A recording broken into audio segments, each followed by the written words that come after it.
ఒకవైపు ఉద్యోగం, ఇంకోవైపు జానపద పాటల్లో లావేటి ఉమామహేశ్వరరావు రాణిస్తున్నారు. పార్వతీపురం మన్యం జిల్లా పాలకొండ మండలం నవగాంకు ఉమామహేశ్వరరావు జయమ్మ వలస మండలంలో హౌసింగ్ ఏఈగా ఉద్యోగం చేస్తున్నారు. ఖాళీ సమయంలో జానపద పాటలు పాడుతూ కుర్రకారును ఉర్రూతలు ఊగిస్తూ కళాకారునిగా పేరు తెచ్చుకుంటున్నారు. చిన్నతనం నుంచి జానపద పాటల మీద మక్కువ పెంచుకున్న ఉమామహేశ్వరరావు అంచెలంచెలుగా ఫోక్ సింగర్గా రాణిస్తున్నారు. రేలారే ఫోక్ సింగర్ రఘుతో కలిసి కుర్రకారును ఉర్రూతలిగించారు. ఉమామహేశ్వరరావు హౌసింగ్ ఏఈ ఉద్యోగ బాధ్యతలు నిర్వహిస్తూనే ఖాళీ సమయంలో సింగర్ రఘుతో కలిసి ఒడిశా, శ్రీకాకుళం గ్రామీణ ప్రాంతాల్లో పాటలు పాడుతూ పలువురి మన్ననలు పొందుతున్నారు.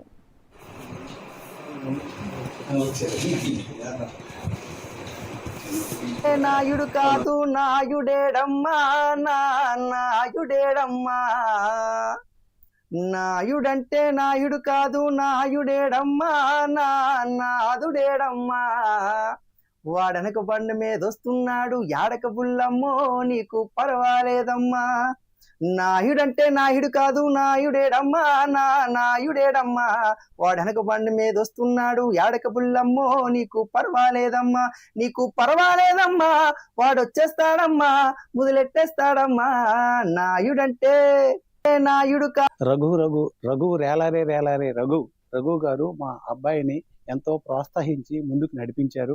ఈ రోజు కూడా ఆ గురువుగా భావించి, ఈ ఉద్యోగంగా దైవంగా భావించి, ఈ రెండు కలుసుకుంటూ అతనికి ఇచ్చిన వరము, బాబుకి ఇచ్చిన వరం అనే తల్లిదండ్రులు మేము ఆశిస్తూ మేము ఆనందంగా చేసే కార్యక్రమాన్ని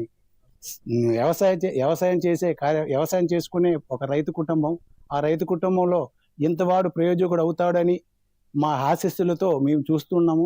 చిన్నప్పటి నుంచి కూడా పాటలంటే పాడేవాడు, కానీ ఇలా లిరిక్స్ రాసుకొని పాడడం అనేది అది ఒక అనేవాళ్ళు పెద్దలు నాకు కలిసి వెళ్ళేటప్పుడు చెప్పేవాళ్ళు, మీ బాబు రాసుకొని పాడి జాబ్ చేసుకుంటున్నాడంటే సామాన్యుడు కాదయ్యా మీ బాబు అనేవాళ్ళు. ఆ మాటలే నాకు ఆనందపరిచేవి. ఆ పరిచయమే నాకు ఇంటికి వస్తే ఈ వేసుకున్న పాటలు మాత్రం అవే చూసి ఆనందించుకోవడం మాకు ఎక్కువగా అదే మాకు ఆనందాన్ని ఇస్తుంది. ఇంకా డెవలప్ అవ్వాలని, అలాగే జాబ్ చేసుకుంటూ అందరిలో గౌరవం పొందుతూ అలాగా సమాజాన్ని మంచిగా నడిపించి మంచి గుర్తింపు తెచ్చుకునే నా అబ్బాయి నా తల్లిదండ్రులకి ఇంకేం ఆస్తి కావాలి అనే దృహదంతో మా తల్లిదండ్రులు అందరం కూడా ఆశిస్తున్నాం. రఘు